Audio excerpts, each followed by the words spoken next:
the road deaths of 2 students. Thousands of young people have blocked streets across the capital Dhaka for a 5th day. Witnesses say a speeding bus hit and killed the 2 students on Sunday.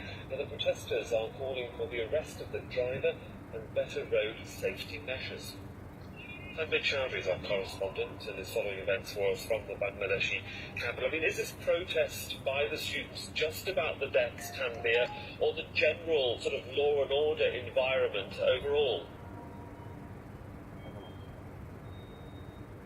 I think it's an overall frustration. I mean, we have seen protests by the students over quota reform. That has not been accepted by the government. Many of the students were beaten up by the government party students. Now, this is a very unprecedented, because you can see students as young as 9 years, 10 years old in the streets. Average age probably would be around 13 to 18 years old, or 21 years old, college students from high school, junior high. Even their parents are on the field. Some of the areas in Dhaka that formed a human chain, and the guardians are putting support for the students.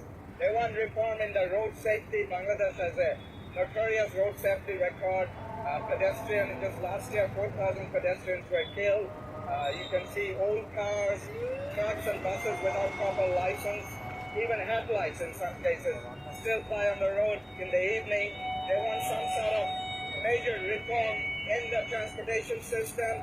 They want punishment for those who drive buses and trucks without license. Some cases you can see drivers as young as 12 years, 14 years old, riding public buses without license. Now, the government knows about all this. These are all in the books, but they fail to enforce these things.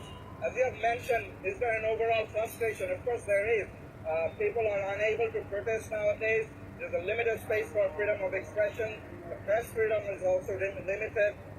There's an election down in the end of this year, so there is a general sense of frustration. Opposition parties cannot protest. They don't get permission to protest. So there is an overall frustration. Otherwise, you will see this sort of unprecedented number of students in the street all across the country. Indeed, just give